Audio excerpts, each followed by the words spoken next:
Let me begin with Avni Bansal. Avni Bansal, now we have a video, dug out by the BJP where the former Congress Prime Minister is heard very clearly saying that, yes, I talked about minorities and I added Muslim minorities, I added poor Muslims, and yes, they have the first right to India's resources. How do you justify that stand?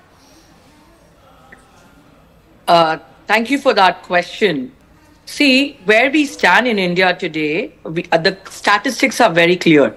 21 billionaires have the same amount of wealth as 70 crore Indians.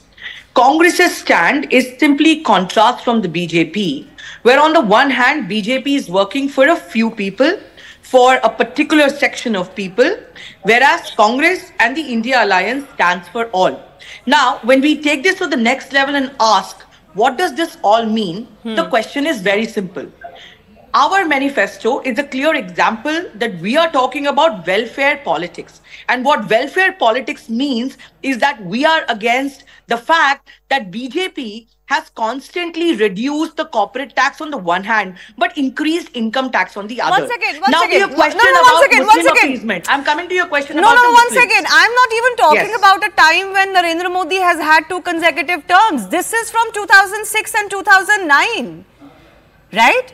So explain to me why between 2006 and why between 2006 and 2009 Manmohan Singh as the Prime Minister of the country was particularly mentioning one community and a religious minority, even though religious quotas and reservations are not allowed in the country. Why was he deliberately mentioning one religious community alone and justifying them having first right to India's resources? Election cycle or the previous election cycle. I'm trying to explain what has been the stand of the Congress party, and it has been in line with the Constitution of India, which specially says it is the BJP which has made it about Hindu versus Muslims.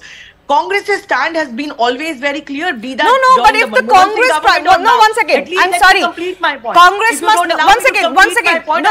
Avni, I gave you time. I gave you time. You're talking about your manifesto in this election when I'm asking you about Manmohan Singh from 2009. I'm going to give you time, but please.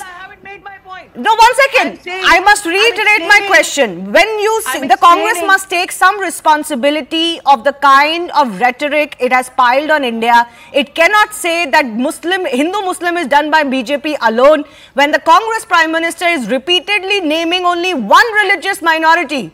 Muslim minorities, then how can you say that? If you allow me, if you give me 2 minutes, I'll explain. Not 2 minutes, I'll give you a minute.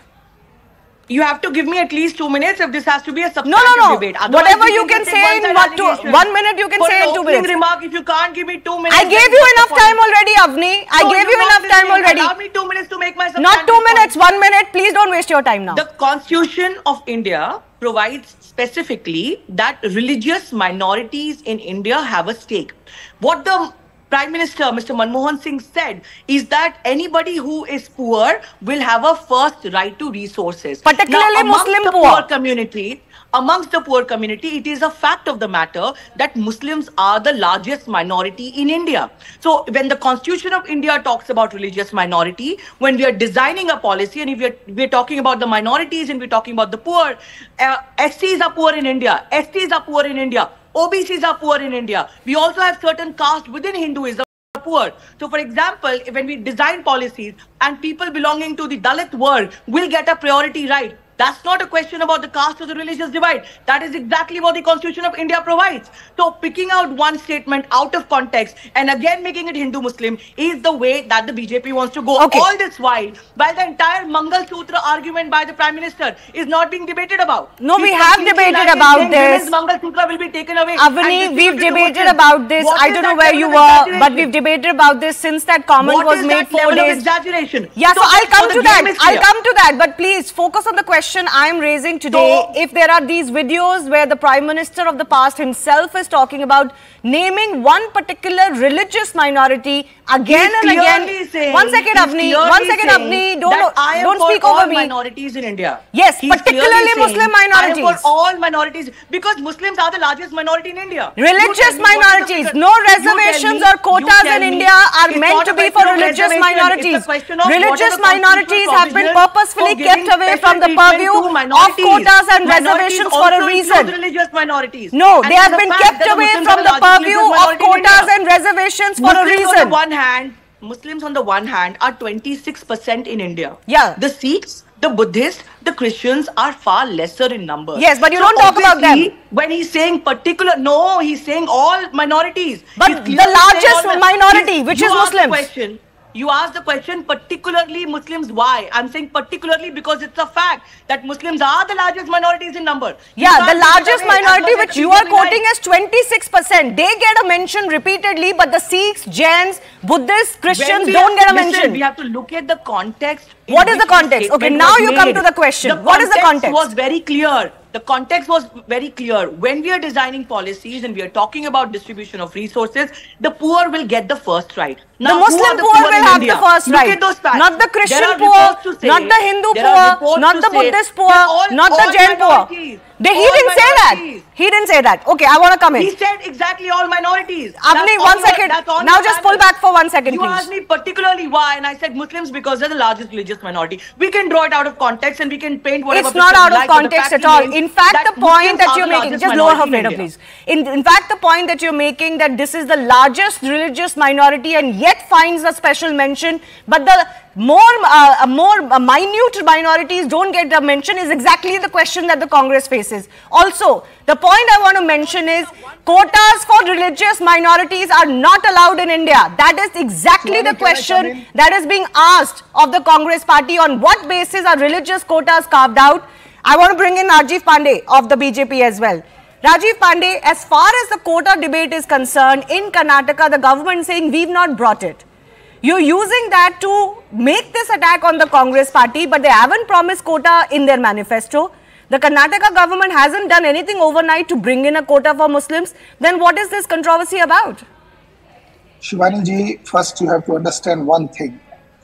Congress spokesperson is saying Muslims are 26%. So they do a scam in everything. Even in the population also they are making a scam. As per the 2011 last census, it is around 14%. Maybe they are producing more babies. So they may be now 16%, not 26%. Let me correct that. Second point, who has done chedchar with the constitution on these points?